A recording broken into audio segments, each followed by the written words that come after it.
Alhamdulillah kita telah masuk pada tahun yang baru 1434 Hijrah. Bermaksud peristiwa hijrah itu ni daripada program di kita setuju lagi lah. Apa kita saja lah kan yang laki tak ada. Ada.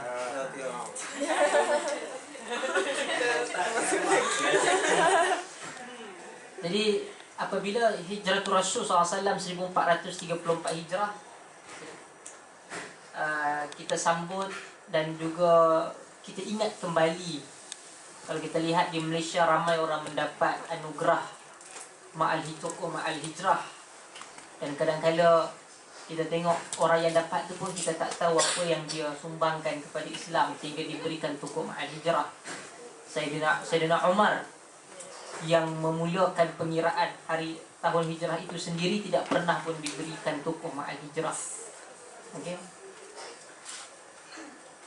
Memang saya rasa banyak benda kita dah baca, kita dah lihat di Facebook dan sebagainya. Bilakah permulaan berlakunya Ma'al Hijrah? Dalam masyarakat kita duduk di Malaysia, kita duduk di London, benda yang sama kita buat, doa akhir tahun, doa awal tahun. Banyak email orang tanya, orang hantar dan tanya di Facebook dan sebagainya. Cuma saya ambil kesempatan pada malam ini untuk memberikan penerangan dalam beberapa perkara. Tahun hijrah, diambil perkataan hijrah, adalah bermula pada zaman Sayyiduna Umar radhiyallahu anhu. Umar adalah orang yang pertama yang memulakan. Siapa yang memulakan tahun hijrah? Siapa membaca tentang Umar, dia akan melihat Umar ini dia berbeza daripada watak-watak yang lain. Okey. Umar ini berada pada zaman permulaan kepada pemerintahan Islam itu stabil. Orang mungkin tanya, kenapa zaman Abu Bakar tak mula? Abu Bakar tidak lama, dia hanya 2 tahun memerintah. Dan pada tahun yang pertama pemerintahan Abu Bakar pun tidaklah begitu licin. Tidak soft perjalanan dia, kerana ketika itu Abu Bakar bangkit. Ada 2 benda yang penting. Pertama, ketika Nabi SAW dalam keadaan yang sakit, Nabi menghantar satu batalion peperangan ketenteraan ke Jordan yang dipimpin oleh Usamah bin Zaid untuk membalas dendam ataupun mengambil tindakan kedua setelah dibunuhnya ataupun syahidnya Zaid bin Harithah, iaitu ayah kepada Usamah bin Zaid. Zaid bin Harithah pada zaman Nabi dihantar untuk mengambil tindakan ketenteraan berhadapan dengan Rom di Jordan. Okey. Sebab itu kalau kita lihat kawasan yang dinamakan sebagai dataran Syria ataupun dataran Syam. Syam itu saya sebut dulu menganjur daripada atas Palestin, termasuk daripadanya Syria, masuk daripadanya Jordan. Ini dinamakan dataran Syam. Mereka dikenali oleh satu tempat yang berada di bawah cengkaman Rom. Jadi ketika Nabi SAW hantar, ketika mereka cuba untuk menyerang Islam, Nabi hantar keluar daripada Madinah dan berlakulah pertempuran sehinggalah matinya ataupun syahidnya beberapa sahabat besar. Antaranya Zaid bin Harithah, anak angkat kesayangan Nabi SAW. Ketika itu juga adanya nama Ja'far. Sebab itu Ja'far bin Tayyar. Ja'far At-Tayyar ini maksudnya ada kepak, iaitu sahabat Nabi yang ketika mereka ni membawa bendera Islam. Okey, ketika dia memegang panji-panji Islam. Okey, yang merupakan salah satu daripada lambang bahawa Islam masih dalam peperangan, mereka akan ada panji. Kalau tak jatuhnya panji tersebut bermaksud masih lagi boleh berperang. Mereka begitu. Kalau kata jatuh bermaksud itu adalah dia tidak ada macam kita mungkin walkie-talkie ke dan sebagainya. Tak. Dia nampak je bendera pasukan dia masih lagi tertegak, bermaksud mereka masih lagi kukuh atau boleh lagi perang. Bila jatuhnya dia bermaksud kalah. Jadi Ja'far bin Tayyar pegang di tempat yang kita namakan sebagai peperangan Yarmouk di Jordan. Kawasan itu dataran peperangan Yarmouk. Nabi SAW hantar, Ja'far bin Tayyar pegang panji-panji, dipotong tangan sebelah kanan, dia pegang dengan tangan kiri, dipotong tangan kiri, dipegang dengan kaki, sehinggalah dia mati syahid. Sebab itu Nabi SAW kata dia akan digantikan dengan 2 sayap di syurga, iaitu Ja'far Tayyar. Okey, mati juga ataupun syahid juga Zaid bin Harithah. Panji tadi itu ditukar beberapa kali. Lepas Ja'far Tayyar gugur, tukar dengan sahabat lain, sehinggalah akhir sekali Nabi kata akan dipegang oleh Saifullahil Maslul, pedang Allah yang terhunus, iaitu Khalid bin Walid. Okey, dan dia balik dia tidak dihabiskan begitu, mereka bermundur balik ke Madinah. Dan Nabi SAW arahkan Zaid bin Harithah ketika itu umur dia baru belasan tahun, 15 tahun, memimpin ketenteraan. Nabi suruh pergi dalam perjalanan, datanglah khabar kewafatan baginda sallallahu alaihi wasallam. Usama bin Zaid kata, aku tak mampu untuk gerakkan kaki, dan mereka berpatah balik ke bandar Nabi sallallahu alaihi wasallam dan melihat Nabi sudah wafat. Abu Bakar dia menghantar kembali dalam keadaan Abu Bakar baru naik pemerintahan, dan berlaku juga pemurtadan, juga berlaku orang yang tidak mahu bayar zakat pertama, dan orang yang murtad. Dia kata kalau Muhammad itu betul Nabi, kenapa dia mati? Yang akhirnya menyebabkan orang murtad. Disitulah namanya 2 peperangan besar. Yang pertama dihantar balik Usamah ni tadi, yang kedua peperangan Al-Yamamah, berperang melawan orang-orang yang murtad. Okey, jadi keadaan ini tidak berapa stabil di zaman Abu Bakar, yang menyebabkan Abu Bakar tidak mampu dalam 2 tahun Abu Bakar cemerlang, namun ia tidak mampu untuk buat banyak perkara. Abu Bakar 2 tahun. Wafatnya, meninggalnya Abu Bakar kata pengganti aku iaitu Umar. Okey, pengganti aku iaitu Umar. Abu Bakar sahaja yang selepas ketika hendak mati, dia appoint secara tepat. Dia kata pengganti aku Umar. Saya sebut dulu banyak kali, di mana para sahabat bila kata dengar Abu Bakar kata pengganti aku Umar, dia kata engkau tinggalkan kepada kami engkau meninggalkan kepada kami seorang rajulun qasiyat qalb, seorang lelaki yang keras hati dia, bermaksud dia ni firm, tegas. Okey, akhir sekali Umar naik. Para sahabat tak bantah. Okey, cuma dia tanya, betul ke nak bagi ni? Okey, Umar naik. Umar memerintah selama 12 tahun. Umar memerintah selama 12 tahun. Pada zaman Umar lah berlakunya pemecahan ataupun berlakunya Umar menyusun kembali pemerintahan dia. Ada ketenteraan, adanya pejabat itu, jabatan ini dan sebagainya. Pada satu hari Umar terfikir, ketika melihat kepada Rom, Umar ni orang yang suka melihat kepada luar dan mencontohi perkara yang baik. Dia melihat kepada dunia luar, antaranya Rom.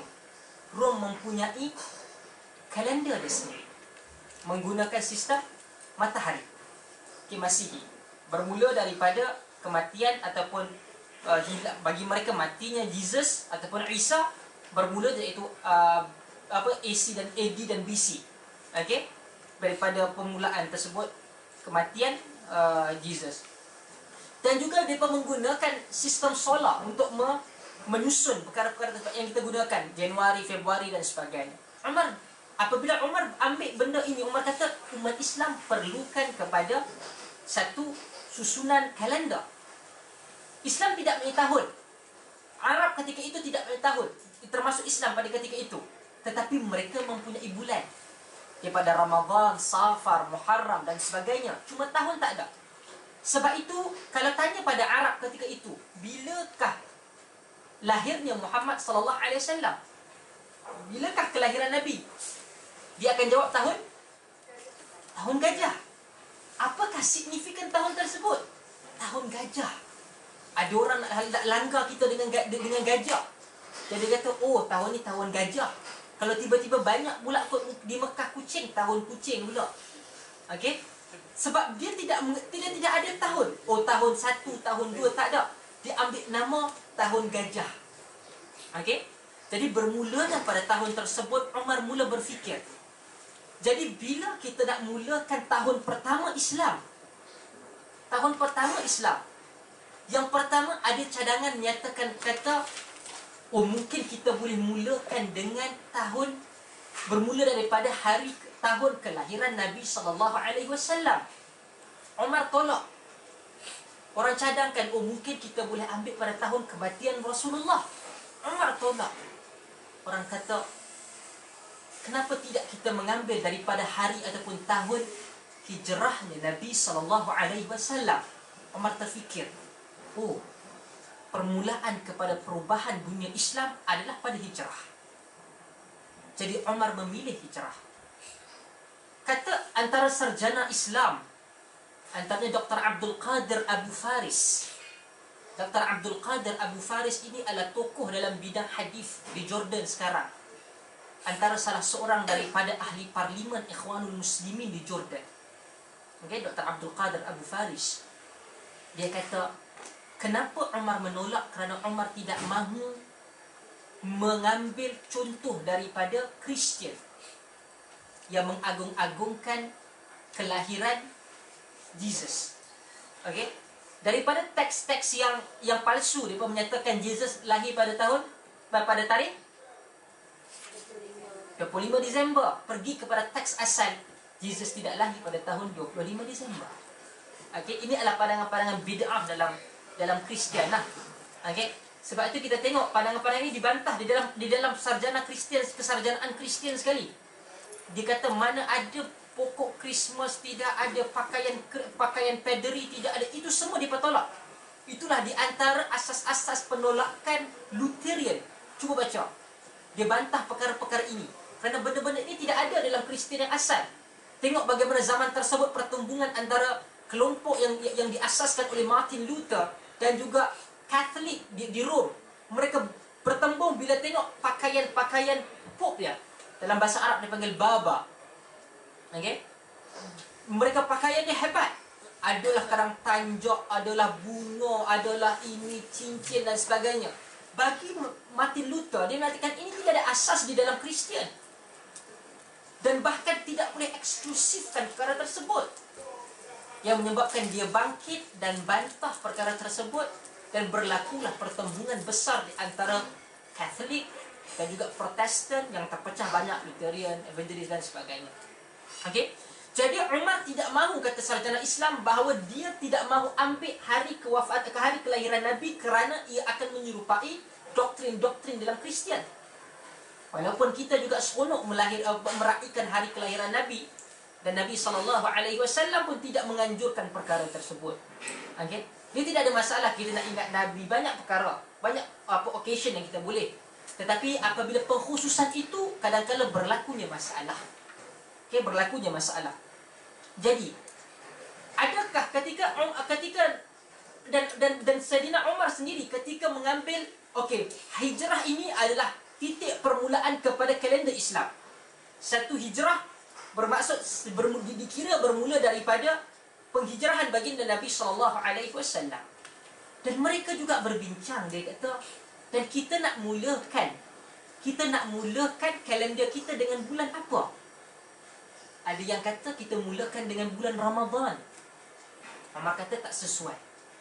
Ada yang kata pada bulan ada kata bulan lain. Kita ingat, dan akhir sekali mereka menyatakan bahawa kenapa kita tidak memilih bulan Muharram. Kerana orang baru balik daripada haji, Zulhijjah, mereka habis pada haji dan mereka mempunyai semangat baru daripada pertemuan umat Islam di Arafah. Dan Umar bersetuju dan Umar ambil Muharram sebagai permulaan kepada kalender Islam. Hijrah pertama adalah daripada tahun yang pertama adalah daripada hijrah dan bulan pertama adalah Muharram. Tetapi kalau mengikut nasyid kita di Malaysia, satu Muharram detik permulaan. Okey? Detik permulaan hijrah Nabi SAW, kata dia. Benarkah Nabi SAW berhijrah dan sampai ada permulaan hijrah dan sebagainya pada bulan Muharram? Bilakah permulaan Nabi SAW mula hijrah dan bilakah Nabi akhirkan ekspedisi hijrah Nabi? Okey? Perkara yang penting kita kena tahu, Tidak ada satu pun buku sirah yang menyatakan Nabi memulakan hijrah pada Muharram ataupun mengakhiri hijrah pada Muharram. Ia bermula daripada Nabi SAW keluar daripada Mekah. Nabi SAW duduk di rumah, Abu Bakar duduk di rumah, dan Nabi SAW pergi kepada Abu Bakar dan katakan bahawa Allah Ta'ala telah mengizinkan aku untuk keluar daripada Mekah pergi ke Madinah. Sebelum itu, ada para sahabat sudah pergi ke Madinah. Mereka pergi dahulu dan Nabi tak pergi. Sebab mereka ni bukan isu dia adalah kelompok ataupun pengikut-pengikut Muhammad. Yang penting adalah Muhammad mesti mati ataupun mesti dibunuh. Jadi apa yang berlaku, Nabi SAW memulakan ataupun berbincang dengan Abu Bakar pada 27 Safar. Nabi keluar daripada rumah Nabi pada malam 28 Safar. Inilah tarikh awal kepada Nabi SAW memulakan perjalanan keluar daripada Mekah. Bermaksud tidak ada apa pun, tidak ada bukti pun nyatakan bahawa hijrah itu bermula Muharram ataupun berakhir Muharram. Nabi keluar daripada rumah 28 Safar dengan Abu Bakar. Okey? Jadi apa yang berlaku, Nabi keluar 28 Safar. Kalau kita nak tengok daripada detail, antara buku yang simple tetapi authentic kebanyakannya ditulis oleh Syekh Safiyur Rahman Al-Mubarakfuri dalam Ar-Rahiq Al-Makhtum ataupun The Seal Nectar. Dia tulis dan kita akan tengok perbincangan ini panjang. Pada malam tersebut ketika Ali duduk di tempat tidur Nabi, ketika Abu Jahal dan 11 orang yang lain, antaranya Abu Jahal, Abu Lahab dan setiap wakil daripada kabilah-kabilah. Mereka memilih sebenarnya 12 orang mewakili kabilah-kabilah di dalam Mekah. Sebab apa? Arab ini dia ada kaitan antara kabilah dengan kabilah. Bila mereka mewakil setiap kabilah, ada setiap wakil kabilah untuk bunuh Nabi, ketika tetap itu mereka bersekongkol sama. Jadi tidak ada satu pun kabilah yang boleh mengambil tindakan balas dendam balik. Sebab tu bagaimana kata sejarawan, bagaimana Arab Saudi pada hari ini boleh terbentuk sebagai sebuah negara yang besar, namun united. Dia tidak berpecah belah. Dia tidak berlaku Arab ni suka bergaduh. Okey? Negara dia besar. Tapi bagaimana dia buat adalah berlakunya perkahwinan Raja Abdul Aziz, tidak silap saya, Abdul Aziz, Malik Abdul Aziz kahwin dengan keseluruhan kabilah-kabilah yang ada. Mungkin mati, cerai, dia tidaklah sekali kahwin itu berpuluh, tidak. 4 orang, tetapi merupakan setiap itu ada wakil darah dia. Menyebabkan dia tidak boleh buat dajjal dekat kabilah yang lain, dekat tribes yang lain. Okey? Jadi 12 orang ni datang, jadi bila apa-apa berlaku, siapa nak ambil tindak balas balik, tak boleh sebab setiap kabilah telah menghantar wakil dan telah bersetuju. Okey? Dia duduk di hadapan Nabi, di rumah Nabi, Ali duduk dalam di atas katil Nabi, dan Nabi SAW keluar dalam keadaan mereka tertidur sambil membaca sepotong ayat daripada surah Yasin. Okey? Dan Nabi balingkan kepada muka mereka, Nabi ambil pasir dan baling ke muka, dan mereka dalam keadaan tidak melihat Nabi SAW keluar. Nabi buat apa? 28 Safar, Nabi pergi ke Ghar Thur, ke Gua Thur. Okey? Nabi pergi ke Gua Thur. Namun Nabi, bila dia tahu Nabi SAW akan pergi ke Madinah. Kalau kita lihat peta Saudi, ini adalah Mesir, Egypt. Mekah berada di sini, Madinah berada di sini. Bermaksud dia agak northwest. Okey? Belah atas. Katakan ini north. Mekah di sini, Madinah di atas. Bermaksud kalau Nabi nak keluar, Nabi akan pergi ke north. Tetapi ketika Nabi keluar daripada rumah Nabi di Mekah, Nabi pergi ke bawah dahulu, ke arah Yaman. Baru Nabi pusing balik. Supaya kita secara logik akan tahu dia nak pergi ke arah utara, dia takkan pergi ke arah selatan. Jadi Nabi keluar daripada 28 Safar, Nabi keluar pergi ke Gua Tur, dan Nabi berada di sana selama 3 malam. 28, 29, 30. 1 Rabi' al-Awwal, Nabi berada di Gua Tur, di Ghar Tur selama 3 malam. Dan Nabi SAW bersama dengan Abu Bakar keluar daripada Ghar Tur pada 1 Rabi' al-Awwal. 1 Rabi'ul Awal Nabi keluar daripada Gua Sur, dan Nabi berjalan selama 8 hari.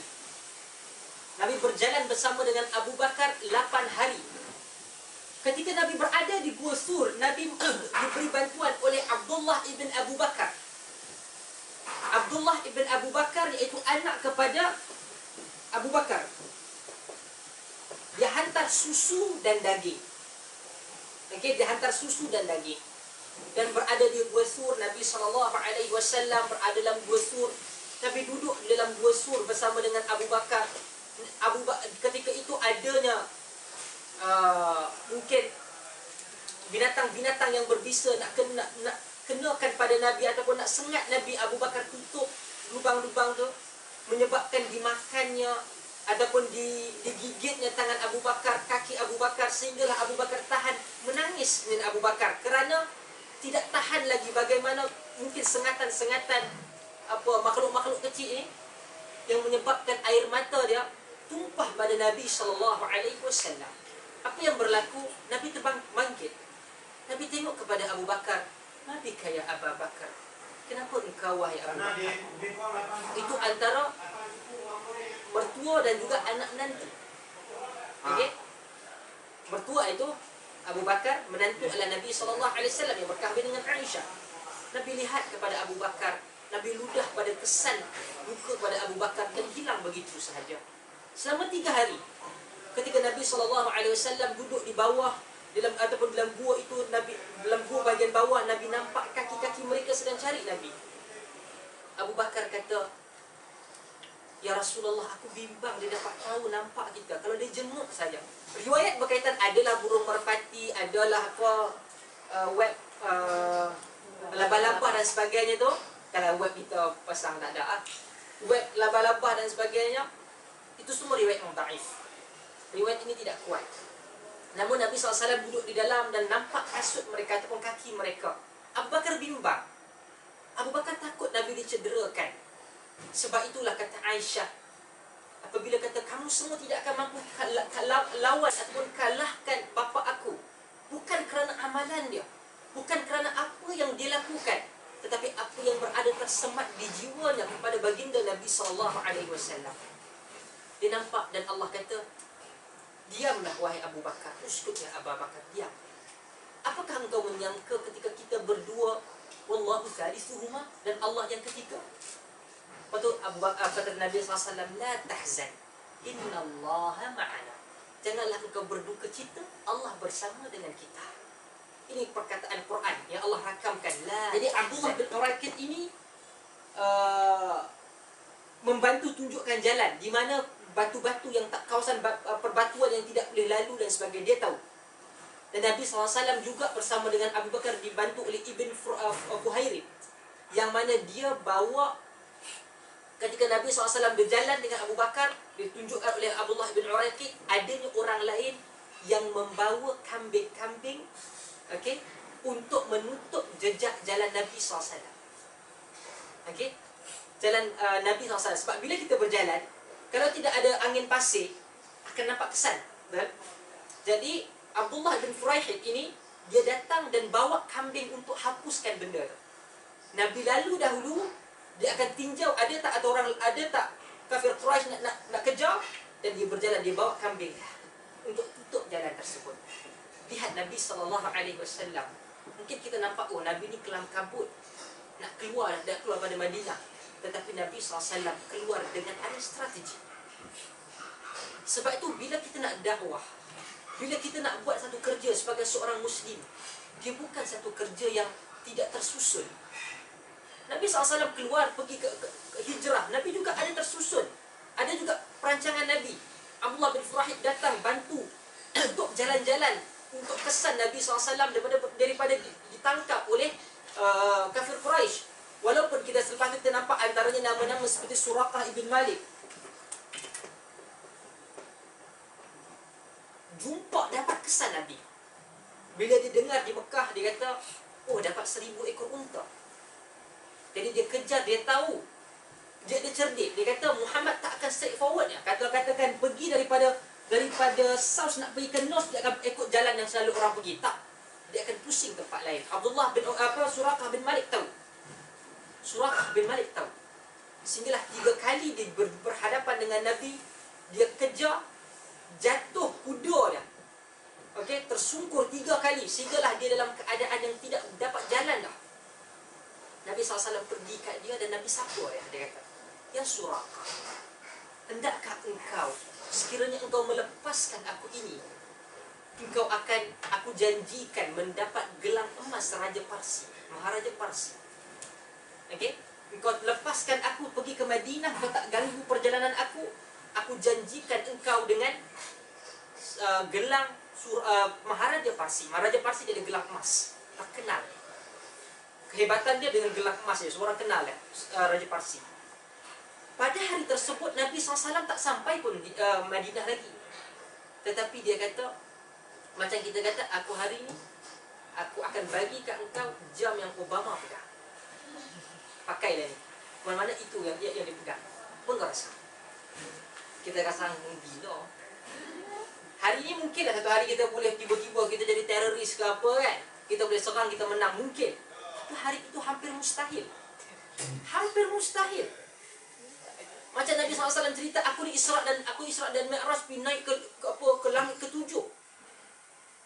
Bayangkan zaman tu, kita daripada sini nak pergi ke New York ke, nak pergi ke Washington pun tak mungkin. Kalau ada Malaysia tu berapa kali tukar dan sebagainya, lebih daripada 24 jam. Ini tak sampai pun 12 jam. Bukan kata pergi saja, return tiket. Nabi SAW pergi dan pulang, balik. Ketika itu mungkin tak masuk akal.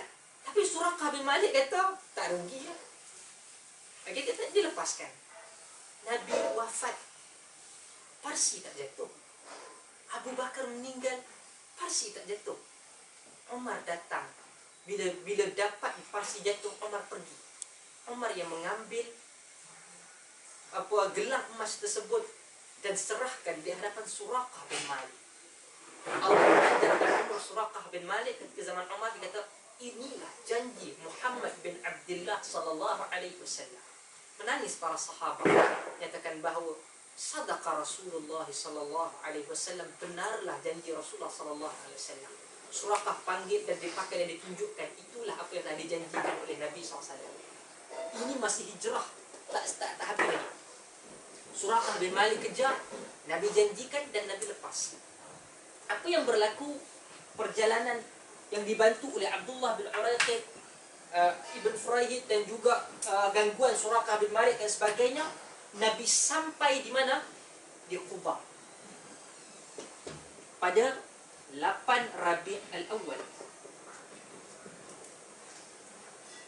Daripada Gua Thur, Nabi bergerak 1 Rabi' al-Awwal, Nabi berjalan selama 8 hari dan sampai di Quba pada tanggal 8 Rabi' al-Awwal. Pada 8 Rabi' al-Awwal, Nabi duduk dan sampai di Quba. Dan Nabi SAW bersama dengan orang-orang Madinah di Quba, Nabi SAW mendirikan masjid yang pertama yang namanya Masjid Quba. Okey, Masjid Quba, di mana Nabi SAW bina masjid tersebut yang Allah Subhanahu wa taala sebutkan dalam Quran, la masjidun ussisa 'ala taqwa. Masjid yang dibina di atas dasar takwa. Mai-mai datang ni orang kampung, bukan kampung sebelah. Okey, bukan kampung sebelah. Kalau kita naik bas daripada Madinah nak ke Mekah ni 8 jam. Okey, bayangkan Nabi pergi ke Madinah 8 hari. Kita mai pada 8 jam, Nabi pergi ke Madinah, daripada Mekah ke Madinah 8 jam. 8 hari Nabi pergi, 8 hari kita pergi 8 jam. Nabi sampai di Quba, Nabi buat masjid. La masjidun ussisa 'ala taqwa. Sebab tu setiap Jumaat Nabi akan pergi salat di Quba. Merupakan sunnah yang besar untuk salat di Quba. Di Quba itu kalau kita pergi, ada satu masjid. Okey. Di Quba mereka cuba hancurkan ataupun untuk tarik orang keluar daripada Quba di kawasan tidak silap saya east kot daripada Quba. Ada tapak masjid yang dinamakan masjid masjid sesat dah, dia kata. Al-Quran sebut yang dibina oleh munafik untuk orang lari daripada Quba pergi ke masjid Dhalalatain lah. Masjid Ad-Dirar, Masjid Ad-Dirar. Masjid Dirar, masjid yang memberikan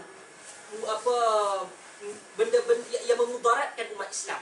Dan Allah Ta'ala arahkan dan Nabi SAW hancurkan masjid tersebut. Dan Nabi kata, jangan bina apa pun sebarang binaan di atas tapak Masjid Ad-Dirar. Okay? Sebab masjid itu dibuat oleh munafik untuk alihkan orang daripada Quba pergi ke sana. Jangan ambil masjid Quba. Nabi duduk di kawasan Quba. Kawasan Quba ni tak jauh daripada Masjid Madinah. Okey, kalau orang sekarang drive je ataupun naik taksi, dan Nabi berjalan dengan unta Nabi. Nabi duduk di sana selama 4 hari. Okey, Nabi duduk sana selama 4 hari. Isnin, Selasa, Rabu, Kamis. Pada Jumaat tanggal 12 Rabiul Awal. 12 Rabiul Awal hari Jumaat. Dalam riwayat ada yang menyatakan bahawa Nabi salat Jumaat di Quba.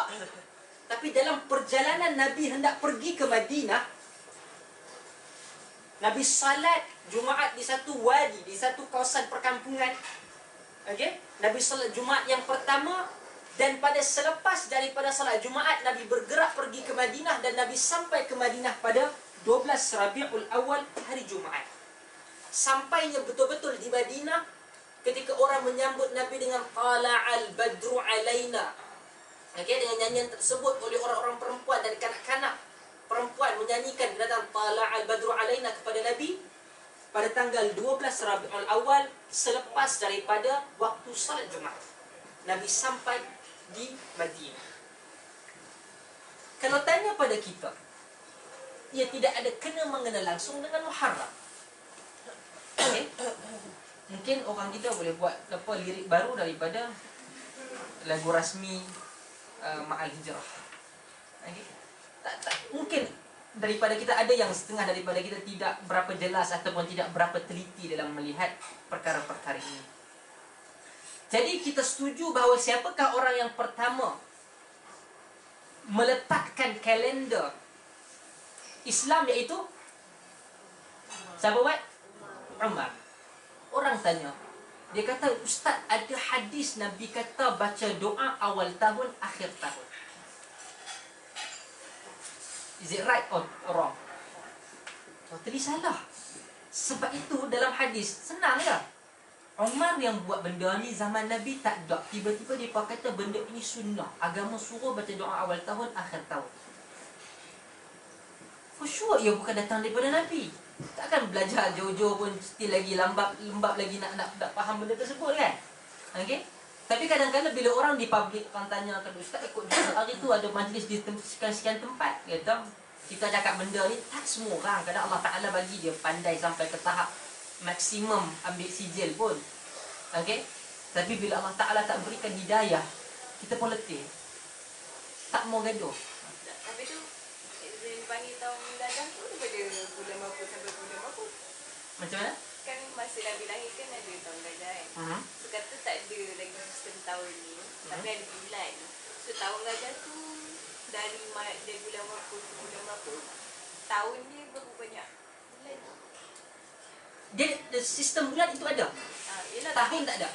Tapi dia maksudnya dia akan ada benda yang sama. Nanti ada Ramadan. Bermaksud kalau dia fikir, oh tahun ni Ramadan, tahun depannya Ramadan habis ya? Tapi kami tak panggil bulan gajah. Tahun gajah. Bulan dah ada. Tak, okey. So tahun tu apa masa tu? Dia tak ada tahun. Habis tu ada tahun gajah katanya. Dia ada tahun. Dia letakkan nama-nama tahun-tahun yang spesifik, yang ada benda untuk diingati. Ya, tapi nak so tahun masa tu refer pada apa?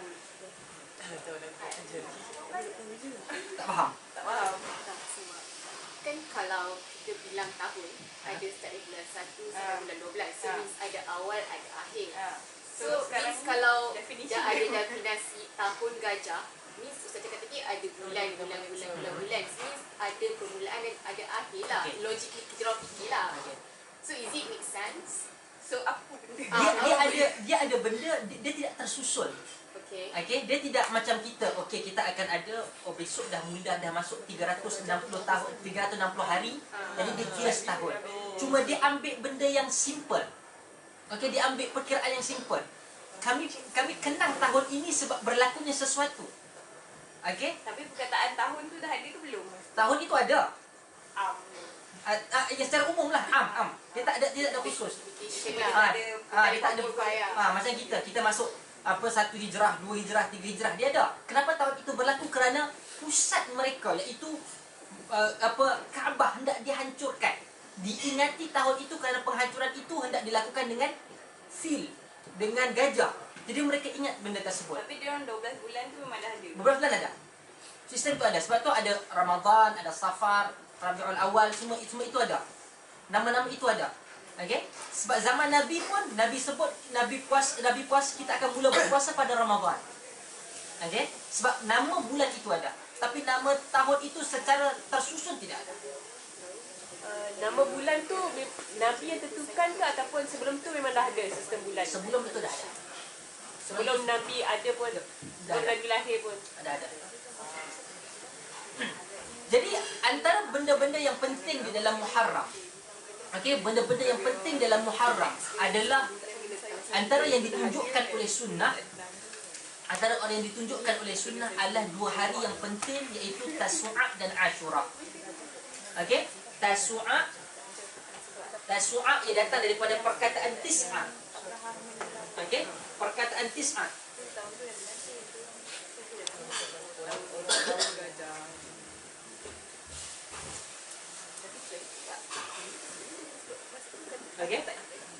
Ia bermaksud 9. Ia datang perkataan Tis'a. Ashura, Asyara. Tis'ah dan Asyara bermaksud 9 dan 10 Muharram.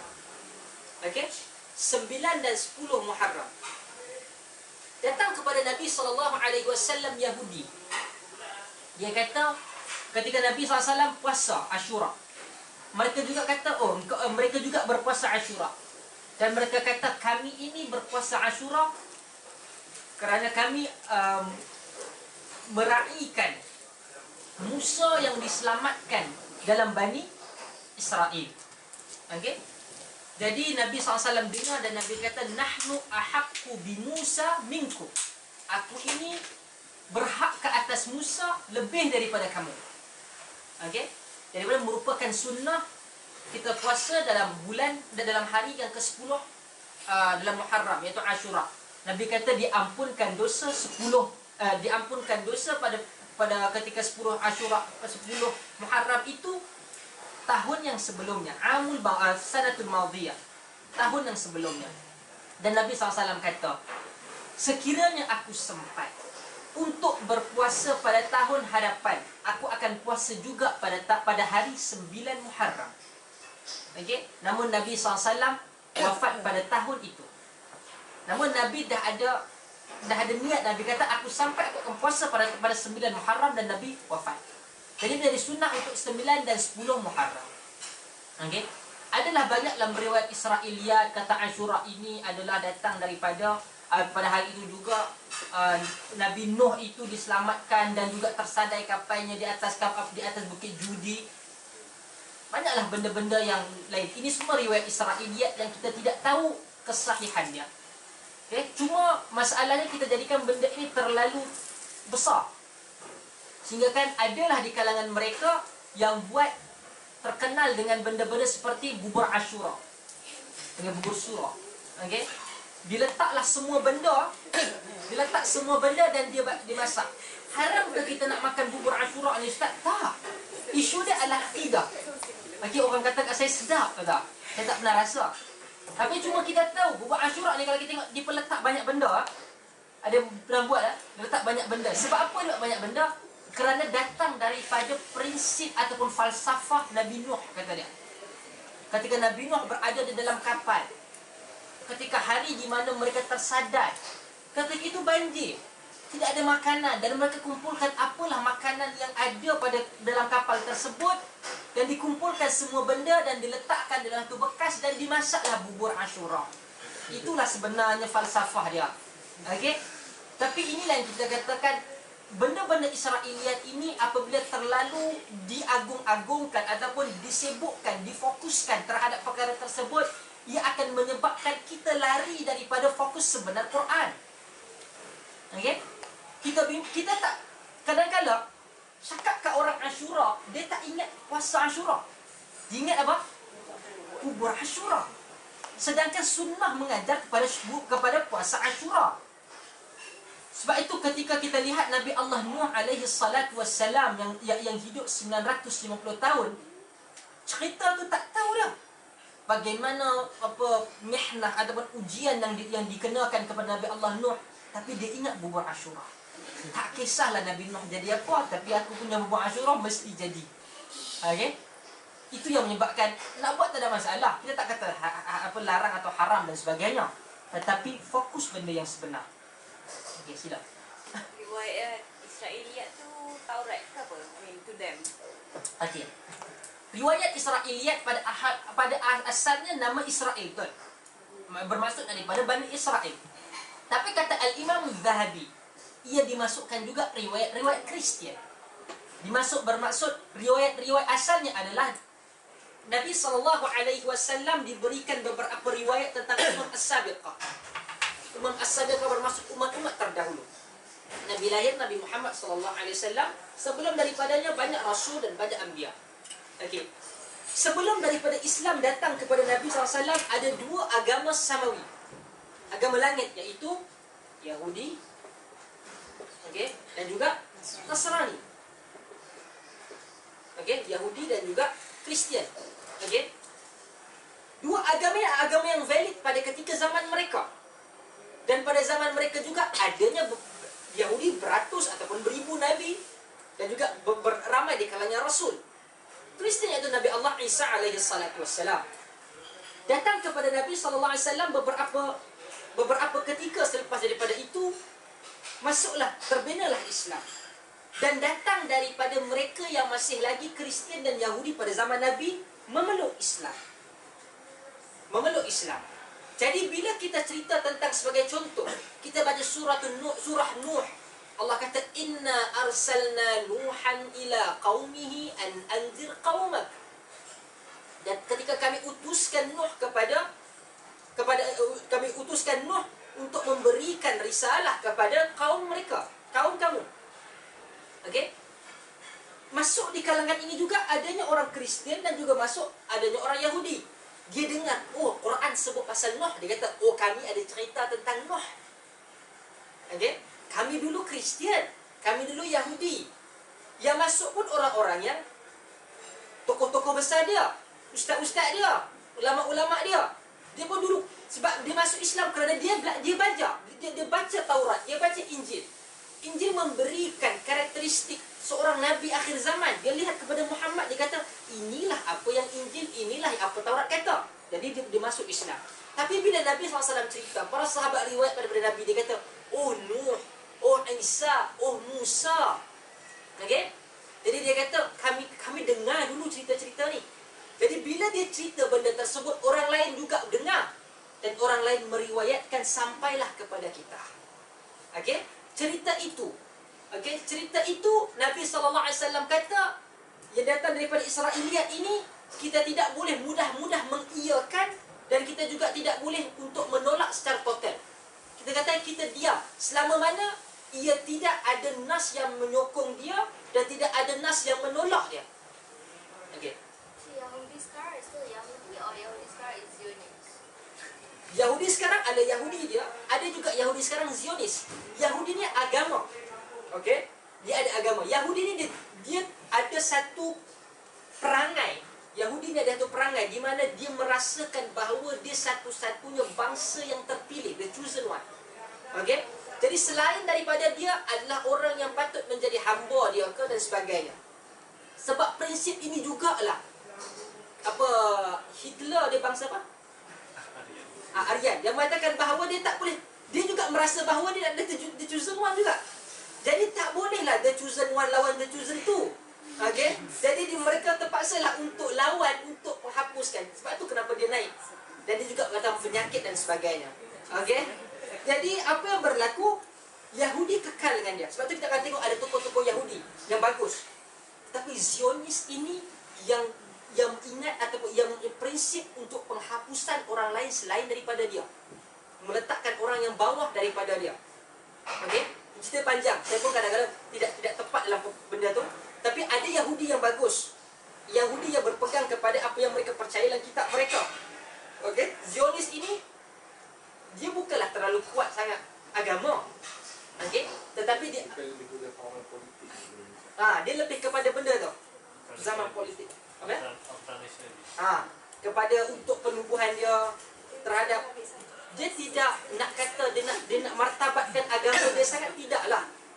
Okey, politik dia mesti ada negara, dia mesti ada itu dan dia ada ini, dia mesti hapuskan orang atas dasar banyaklah benda. That's why dia kat sana kalau ikutkan, dia bukan saja hantar orang Islam. Dia tidak memberi ruang juga kepada Kristian. Dia di tanah Palestin itu.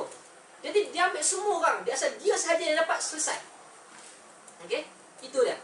Jadi berbeza antara Zionis dan juga Yahudi. That's why kita jangan, kadang-kadang kita tengok ada kawan kita yang Yahudi. Okey? Dan tapi dia bukan Zionis. Okey? Mana dia? Jadi datang kepada mereka masuk Islam di kalangan Yahudi dan Nasrani, dia bawa berita-berita tu. Nabi kata, jangan tolak total, jangan ada yang menyatakan dunia ini di bawah cerita Israeliat. Bumi ini berada di atas tanduk kerbau. Okey, tanduk kerbau ataupun tanduk lembu. Israeliat di atas tanduk kerbau atau tanduk lembu.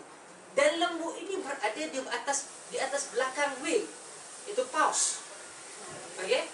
Jadi apabila dia berjalan sama, kalau katakan mungkinlah paus itu berjalan depan dan dia bergegar, bergegarnya lembu atau kerbau tersebut menyebab bergegarnya bulan tadi di atas tanduk dia, maka itulah yang berlakunya earthquake. Okey? Itulah katakan Israeliat. Jadi kita letih kadang benda-benda yang tak patut. Kalaulah kata kat mana sekalipun, apa yang you boleh buat? Tukar kepada kancil ke? Tak. Contoh Israeliat kata, Allah Ta'ala kata tentang Luqman, Luqman libnihi wa huwa ya'iduhu ya bunayya la tusyrik billah, dalam surah Luqman. Kata Israeliat apa? Israeliat, kita cerita bahawa Luqman ini bagaimana prinsip dan juga akhlak dia. Dia ajar anak dia, apakah nasihat dia? Apa yang Israeliat kata? Betul, benda tu okey, kami tambah sikit. Apa dia? Luqman ini pendek, gemuk, hitam, rambut kerinting. Okey? Ini disebut dalam riwayat Israeliat. Isu ini tidak penting. Apa jadi kalau saya ataupun kita yang berkulit putih? Adakah perlu kita untuk hitamkan warna kulit kita untuk menjadi Luqman? Rambut kita dan ikal mayang. Panjang mengurai, terpaksa untuk menjadi seperti kerinting, seperti Luqman untuk menjadi Luqman. Tak, benda itu tak penting. Yang penting anishkurlillah. Dia satu hamba Allah yang bersyukur kepada Tuhan. Okey? Itu prinsip dia. Kalau Israeliat satu lagi cerita. Israeliat kata, ketikalah Fir'aun itu memanggil tukang sihirnya untuk bertemu dengan Musa. Ketika Musa melemparkan tongkatnya dan menjadilah tongkatnya ular yang besar dan memakan ular-ular tukang sihir tersebut, maka terkejutlah Fir'aun yang daripadanya membuang air besar 40 hari sekali. Okey, kerana terkejutkan ular Nabi Allah Musa, maka dia membuang air sehari 40 kali. Kalau macam itulah benda yang dititik beratkan oleh Islam, tak payahlah lawan kepada Fir'aun. Hantar kat Fir'aun julak sahaja pun Israiliyat itu tidak perlu untuk diletakkan sebagai fokus perbincangan yang besar. Okey? Jadi apa yang berlaku Israiliyat datang selepas daripada itu, ia tidak patut ditolak secara total ataupun diterima secara total, melainkan ia disokong oleh nas Quran dan juga nas hadis. Tak sebelum tu tadi. Oh, ada ke clear definition apa benda riwayat Israiliyat tu ataupun anything that comes from Christian punya tradition, Yahudi punya tradition? Ke memang kita ada clear definition? Apa yang didefinisikan oleh Nabi SAW dan juga oleh sarjana Islam selepas daripada itu adalah apa-apa daripada khabar yang datang sebelum daripada Nabi SAW yang tidak mungkin diketahui hanya oleh Allah dan Rasul saja. Okey, yang daripada tradition daripada Jewish and Christian traditions yang mana kita tak mungkin tahu. Mungkin selepas tadi kita tahulah ada riwayat hadis, ada sejarah, sirah dan sebagainya, kita tahu. Sebab Nabi itu recorded, sama ada written record ataupun riwayat itu sahih di mana Nabi SAW cuba untuk membezakan di antara Yahudi. Puasa Nabi dengan Yahudi. Puasa sama. Jadi bila kita nak bezakan, Islam akan bezakan dia dengan tambah lagi satu, kita akan puasa 2 hari. Okey? Puasa ini tidak wajib. Ia sunnah, tapi ia cukup dituntut. Ia akan jatuh pada hari Jumaat dan juga hari Sabtu depan. 23 dan 24. 23 dan 24. Wallahu a'lam. Puasa sungguh. Hari Khamis, Jumaat atau Jumaat Sabtu? 23, 24. Di mana Nabi hari tersebut adalah Jumaat dengan Sabtu. Di mana puasa pada hari-hari sama ada Jumaat, Sabtu, Ahad ini dia mesti berdua lah hari tersebut. Kalau kita puasa Jumaat, ia diiringi dengan Sabtu. Kalau kita puasa Sabtu, ia diiringi dengan Ahad. Mesti dua lah. Okey, untuk membezakan kerana hari-hari tersebut adalah hari-hari kebesaran agama Samawi yang lain. Sabtu untuk Yahudi, Kristian pada hari Ahad. Okey. Wallahu a'lam, itu sekadar perbincangan besar. Cuma pada hari Ashura kalau kita lihat kalau kita tengok di kawasan-kawasan ekstrim, antaranya di kawasan Pakistan, di Iraq dan terutamanya di Iran, hari Ashura adalah satu hari yang besar bagi mereka. Okey. Kerana pada hari Ashura itu 10 Muharram adalah hari pembunuhan Sayyiduna Hussein. Pembunuhan Sayyidina Hussein di Karbala. Okey, di Karbala di mana kepalanya dipancung dan kita lihat kepada sejarah. Kalau kita lihat kepada sejarah di mana Hasan dan Hussein ini adalah adalah cucu kepada Nabi SAW, di mana dia dibunuh ketika dia dijemput oleh Syiah untuk pergi ke Iraq. Dalam perjalanannya di Karbala, apabila dia dikepung oleh kelompok Syiah itu sendiri dan dia dibunuh. Dan jatuhlah dan tertumpahlah darah Sayyidina Hussein itu di Karbala. Dan tanah itulah, daripada tanah Karbala itulah dijadikan tempat sujud kepada Syiah sampai ke hari ini, iaitu benda bulat. Kalau kita dia salat tu, dia mesti sujud di atas benda bulat lah. Sebab itu adalah tanah Karbala. Dibuat daripada tanah Karbala. Mereka mesti sujud di atas tanah Karbala. Mereka bukan sahaja pergi berhaji di Mekah, dia mesti juga pergi haji ke Karbala sebelum ke Mekah. Mazhab Syiah pun banyak. Kita tengok. Sebab itu kadang-kadang di kalangan sarjana-sarjana Islam, terutama di benua India, dia simple, dia kata, hampa menjadikan untuk solat itu sujud di atas tanah Karbala. Hampa ni Islam tak Islam? Senang lah. Adakah itu Islam? Okay? That's why di kalangan mereka terus tolak. Dia kata, ini agama lain, bukan mazhab dalam Islam. Okay? Tapi mazhab Syiah itu sendiri dia banyak cabang.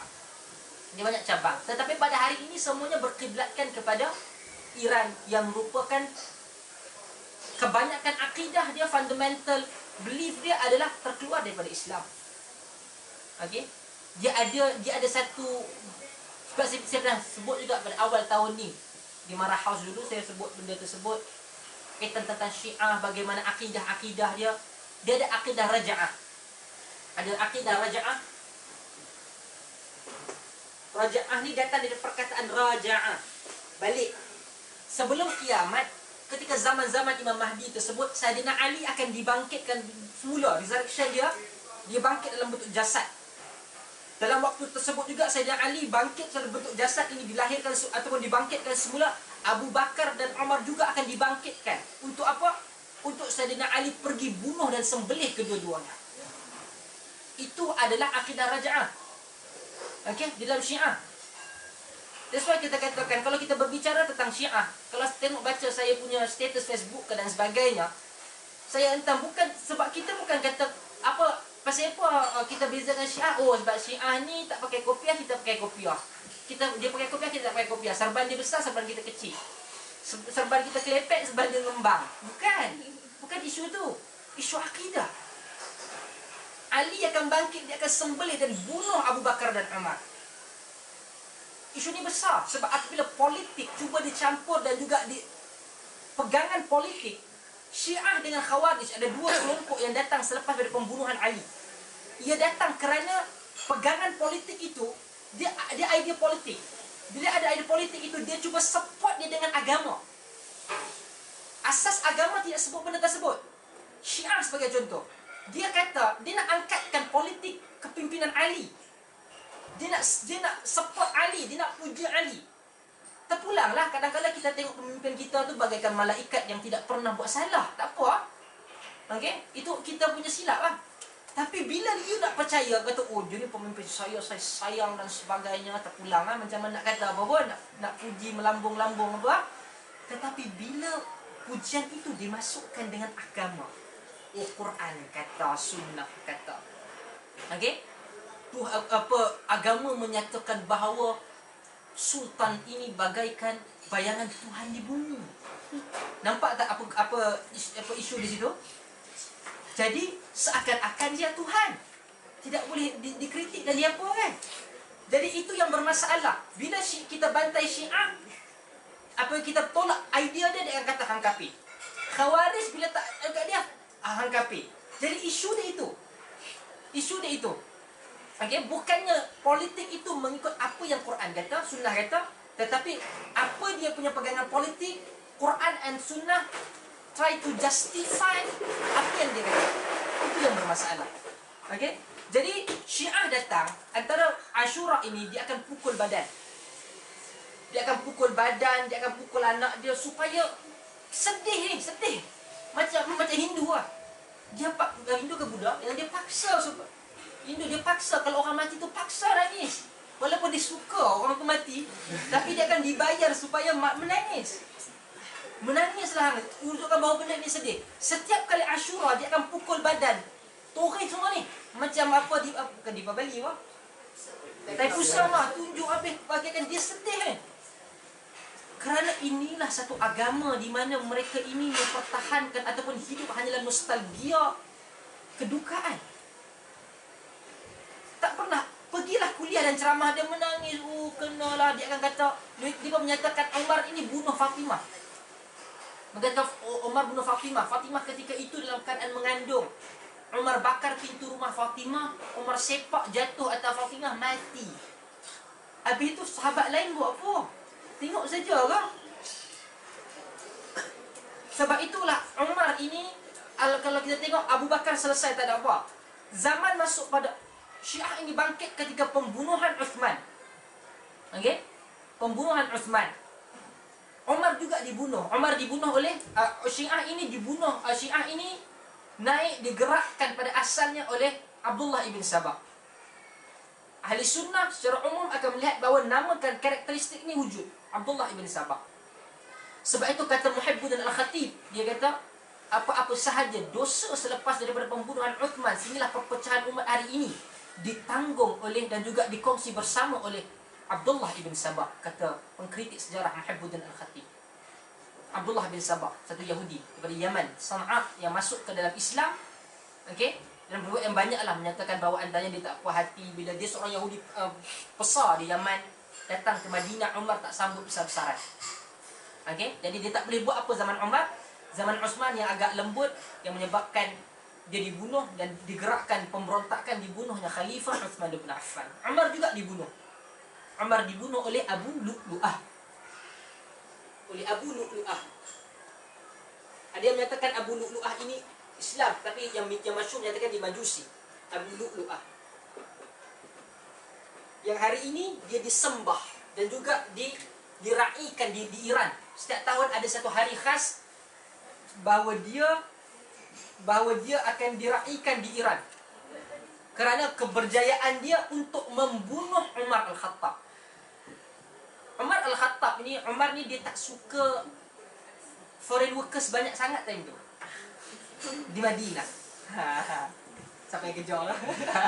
Tapi bukan di London, di Madinah. Kerana Umar ketika itu Islam baru nak membentuk kekuatan dia. Jadi bila terlalu banyak masuk daripada luar yang kadang-kadang Islam dan bukan Islam, Umar tak berapa suka. Walaupun yang banyak masuk, yang bawa perdagangan ni, yang bawa masuk banyak pekerja luar ini adalah Al-Abbas ibn Abdul Muttalib, pakcik Nabi SAW, pak menakan Nabi. Dia paling banyak bawa masuk. Kerana ketika itu mungkin trading dah makin besar, Islam dah makin luas, jadi dia bawa untuk bantu Islam dan sebagainya, ataupun pekerjaan-pekerjaan dia. Jadi dia masuk. Apa yang berlaku, Abu Lu'lu'ah ni dia merupakan pekerja kepada, tidak silap saya, Al-Mughirah bin Syu'bah. Al-Mughirah ibn Syu'bah. Jadi satu hari dia datang dekat Umar. Dia nak mengadu bahawa dia ni buat tak baik ataupun tak adil kepada dia, Abu Lu'lu'ah ni. Okay, Abu Lu'lu'ah nak mengadu pada Umar yang tekan Al-Mughirah ni tak adil pada dia. Jadi Umar juga manusia, mungkin sebab oleh kerana benda tersebut dia tak berapa selesa. Jadi dia kata, dia dengar benda tersebut. Cuma Umar kata, ittaqillah, takwalah pada Allah, wa ahsinu limaulak, dan buatlah baik kepada tuan kau. Okey, buatlah baik kepada tuan kau. Dia marah, dia kata, yasi'adluh likullin nasi illa ana, kata Abu Lu'lu'ah. Keadilan dia pergi pada semua orang melainkan aku saja. Aku saja. Kita perlu juga menilai bahawa Umar walaupun dengan kehebatan dia juga manusia. Okey, dia juga manusia. Kadang-kadang dia tak macam contoh Umar Abdul Aziz, walaupun dia hebat, tapi satu hari dia tutup antara mungkinlah kalau zaman ni kita kata lunch hour kita tutup sekejap, dia nak rehat. Orang marah dia rehat. Dia marah balik, dia kata aku pun manusia, orang jangan ingat aku apa. Dia rehat. Umar mungkin dia wallah alam mungkin keletihan ke apa, dan kemudian dia dengar begitu, dia kata takwalah pada Allah, ambillah mungkin jalan terbaik, bincanglah dengan dia. Mungkin itu maksud Umar. Tapi dia tak puas hati. Abu Lu'lu'ah ni dia kerja dengan Al-Mughirah bin Syu'bah, namun kehebatan dia pandai asah dan juga dia hebat bermain khinjar. Khinjar ni badik. Kata orang Yaman dia pandai apa? Ada badik apa pendek tu. Ada pendek. Okey. Dia bukan kita ambil benda tu kita buat gitu. Dia kena pegang macam ni daripada bawah. So dia ada cara dah. Seni dia nak main. Khinjar. Ada khinjar dia main. Dia yang okey, kita jenis tak pandai melukis. Apa? Ya, macam sabit lah. Lepas tu dia kadang-kadang macam ni. Okey. Dia kena pegang begitu. Dia melengkung di bawah. Dia pandai khinjar. Dia pandai main khinjar, dan ada seni permainan dia. Umar lalu depan dia. Umar kata, hebat aku dengar kau dia pandai main khinjar. Dia kata kepada Umar ni, ya betul aku pandai. Dia kata apa? Wahai Amirul Mukminin, aku akan buat satu khinjar kepada engkau yang menyebabkan ianya diingati sampai bila-bila. Dia cakap depan Umar. Umar ni dia ada firasat yang hebat. Allah berikan dia kadang-kadang benda yang kadang-kadang dia kita panggil sebagai ilham, bukan karamah dia. Jadi karamah. Jadi kata aku akan buatkan satu khinjar yang hebat untuk engkau wahai Umar sampai bila-bila orang tidak akan lupa. Umar dengar, Umar diam. Ada orang yang ikut dia ketika itu, dia cakap, dia ni ikut aku.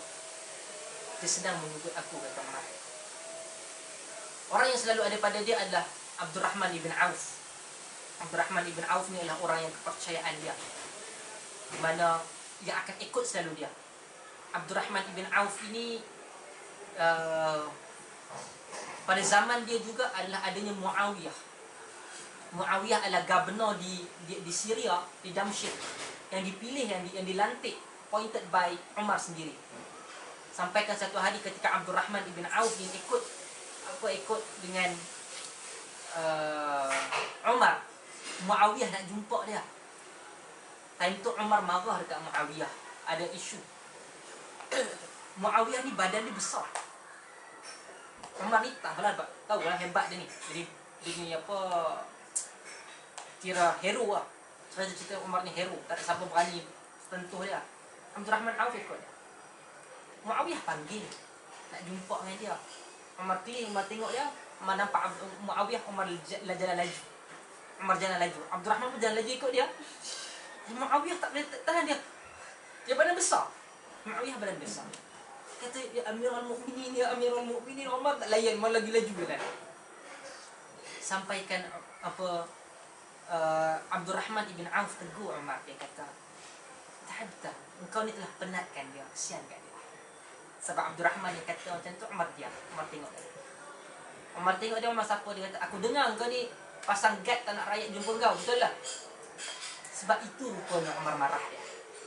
Umar tidak bagi pemimpin menyusahkan rakyat untuk berjumpa dengan dia. Jadi Umar marah kepada Muawiyah. Umar kata, "Dak, Rom ni, aku duduk kawasan dekat dengan Rom, Amirul Mukminin. Dia ni terkenal dengan suka bunuh pemimpin. Jadi aku letakkan guard ini sebelum sampai pada aku, orang itu akan cek dia ni orang Rom ke bukan, supaya untuk menjaga aku." Gitu ya. Umar tengok dia. Kalau kau cakap betul bagus. Kalau kau ni suka menipu, kau memang pandai cakap. Kau dah menipu, kau suka pandai pusing kata, kau memang pandai bercakap. So Muawiyah ni hebat. Syiah paling tak suka Muawiyah. Antara sebab pada Umar, Uthman, Abu Bakar, dia tak suka juga Muawiyah. Dan inilah antara kesan yang besar saya sebut dahulu ketika saya bincangkan tentang Umar. Masyarakat kita ada selalu kita dengar nama Muawiyah jadi anak apa orang Melayu. Tak ada. Sebab orang tak suka kepada nama Muawiyah kerana ia telah digambarkan oleh Syiah kaki menipu, gila kuasa dan sebagainya. Muawiyah adalah sahabat Nabi. Dia juga adalah penulis kepada wahyu, penulis kepada Nabi, penulis Quran. Bagaimana orang yang itu telah ditetapkan oleh Allah dan Rasulnya boleh membuat perkara tersebut, sedangkan Quran dan Rasulnya telah menjamin keadilan para sahabat. Okey? Muawiyah ni hebat. Sebab tu ketika zaman tersebut orang kutuk Muawiyah, para sahabat akan kata, "Kau pernah nampak Muawiyah? Pernah tengok Muawiyah?" Dia akan kata, para sahabat akan kata, "Aku takut kalau engkau tengok Muawiyah, engkau sangka dia Imam Mahdi." Kehebatan dalam ketokohannya, dalam kepimpinan dan politik. Okey? Dan Umar ini sendiri ketika lepas daripada dia jumpa dengan Abu Lu'lu'ah tu, dia salat subuh jamaah. Umar menjadi imam dia salat. Kita bukan macam kita. Kalau katakan solat tu penuh, manalah terang, mana mungkinlah dapat pelita ke apa, lampu bakar atas tu, letak sikit jamu ke apa sebagainya. Adalah sedikit nampak untuk jalan, apa, tidaklah terlalu terang. Kita yang terang benderang dengan sebagainya pun tak ada ramai kan. Jadi zaman tu ramai penuh. Umar tengah salat, Umar jadi imam. Tiba-tiba Abu Lu'lu'ah keluar daripada saf menggunakan kinjar itu tadi. Dia tikam Umar daripada belakang. Hebatnya Umar ni, atau Umar kata apa? Kalau kita tikam, dia kata, "Oh, aku kena tikam." Umar kata, "Akalani al-kalb." Ataupun qatalani al-kalb. Ada anjing gigit aku. Ataupun telah qatalani, ataupun ada anjing duk makan aku, duk gigit aku, ataupun duk qatal ni bunuh aku. Nak bunuh aku, ada anjing. Bayangkan anjing gigit dengan kena tikam. Umar rasa macam anjing gigit gitu lah. Okay? Tapi sebenarnya dia ditikam. Berlakulah mungkin bleeding ke apa semua. Tidak boleh, zaman tu taklah pergi jual siapa operation sambung balik. Jadi mungkin kerana kehilangan banyak darah menyebabkan Umar mati. Sebelum Umar mati, Umar tanya, "Siapa yang bunuh aku?" Dia kata, "Majusi." Kata, "Alhamdulillah." Dia kata, pujian bagi Allah. Alhamdulillah, akhirnya aku mati tidak di atas tangan muslim. Biarlah orang bukan Islam benci aku, tetapi muslim menyayangi aku. Kita tahu apa yang orang bukan Islam suka dengan kita, tak kisahlah muslim benci kat aku, undi orang bukan Islam. Faham lah siapa kena.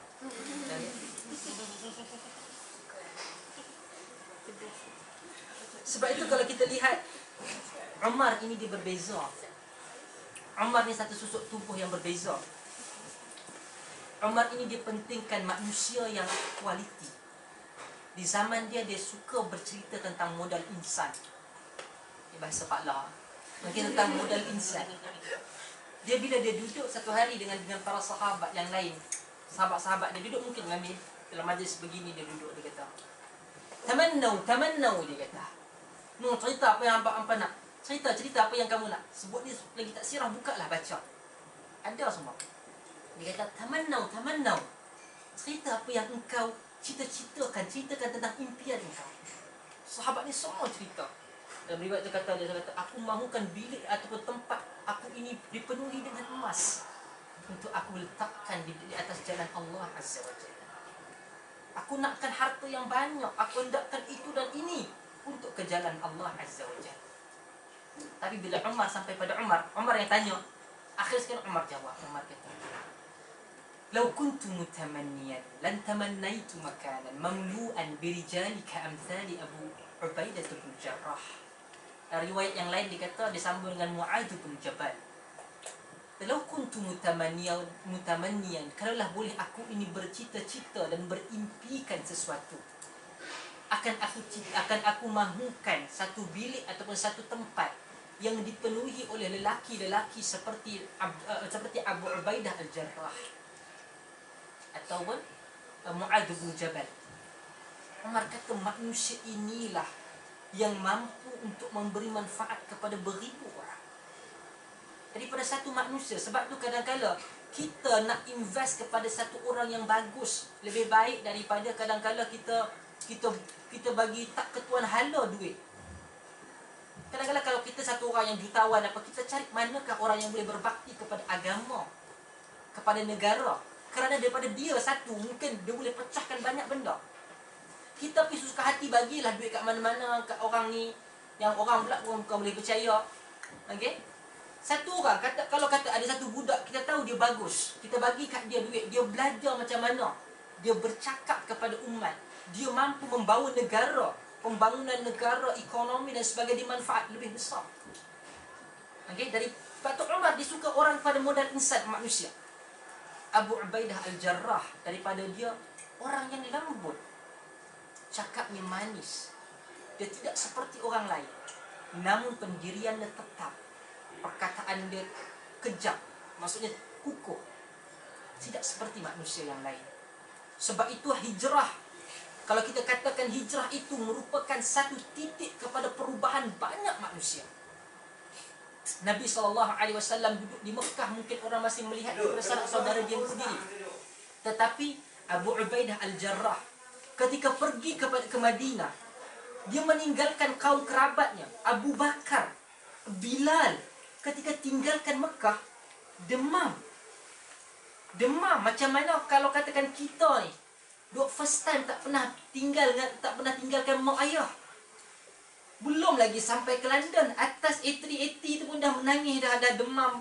Apa sekejap panas, sekejap sejuk. Okey, lah ni 747 tak ada dah kan. A380 datang dah bagaimana perasaan?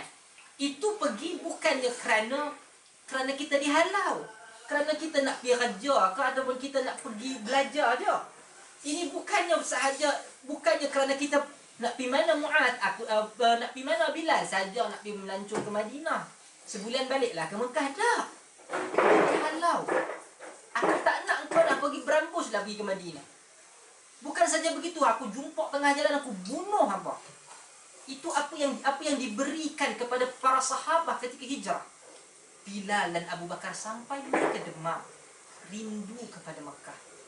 Sebab itu Nabi sebelum keluar daripada Mekah, Nabi kata apa? Sesungguhnya ahabbul buq'at, sesayang-sayang tempat di hati aku adalah engkau wahai Mekah. Sekiranya tidak aku dihalau dan dikeluarkan oleh kaummu wahai Mekah, aku tidak akan keluar daripada Mekah. Aku tidak akan keluar daripada engkau.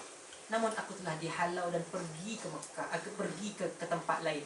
Maka aku berhijrah. Itu kata Nabi. Di Madinah, kerana perkataan ini, ketika Nabi SAW wafat, ada para sahabah mencadangkan kerana sayangnya Nabi kepada Mekah supaya diangkat ataupun dibawa balik jenazah ataupun jasad Nabi pergi ke Mekah dan dikebumikan di Mekah. Tetapi Abu Bakar bangkit dan dia menyatakan bahawa Nabi SAW pesan pada aku, sesungguhnya para rasul itu dikebumikan di mana mereka dimatikan. Rasulullah dimatikan di bilik Aisyah, sebab itu dia dikuburkan di bilik Aisyah. Rasulullah wafat di bilik Aisyah, sebab itu dia dikuburkan di bilik Aisyah. Dia tidak digerakkan di tempat lain. Okey? Jadi sayangnya mereka. Bayangkan satu perasaan hijrah, harap dengan asabiyahnya, boleh meninggalkan kaum kerabat, adik-beradik, sanak saudara, sehinggalah puncak kehebatan Abu Ubaidah Al-Jarrah ketika dia membunuh sanak saudara dan ayah dia di dalam peperangan Badar. Ketika ayah dan ahli keluarganya berada di pihak kufar kafir Quraisy dan Abu Ubaidah Al-Jarrah berada di pihak Muslim. Mereka bertemu pedang dan pedang hanya kerana Allah Azza wa Jal terpaksa membunuh orang yang mereka sayangi, sehingga Allah merakamkan la tajidu qauman yu'minuna billahi wal yawmil. Kau tidak akan mendapati, wahai Muhammad, satu kaum yang beriman kepada Allah dan Rasulnya, yuaduna man haddallaha wa rasulah, berkasih sayang kepada orang yang menentang Allah dan Rasulnya, walaupun di kalangan mereka itu bapa-bapa mereka, adik-beradik mereka ataupun sanak saudara mereka. Di dalam jiwa dan hati mereka telah kami tuliskan iman. Kita hari ini, walaupun kadang-kadang kita tidaklah berapa baik ataupun rapat dengan ibu kita ataupun ayah kita, tak gamak kita nak bunuh.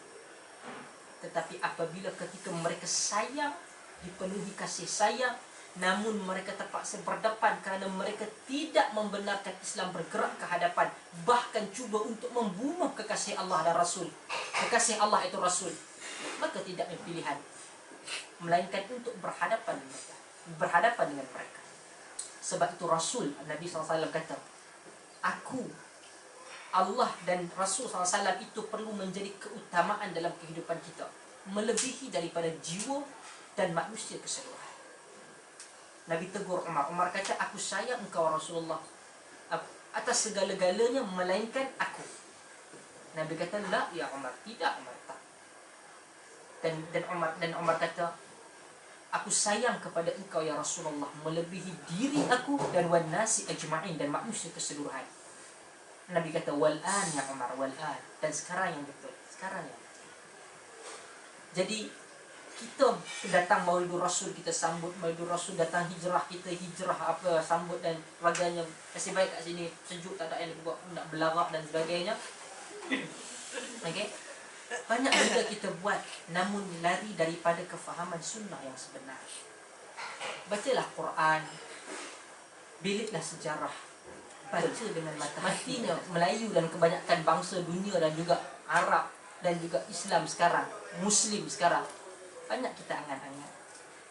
Kalau sebut tentang sains, dia kata, alah barat, sains ni main daripada asalnya Jabir Al-Hayyan, mai datang Khawarizmi, Ibn Sina, semua sebut sejarah kita.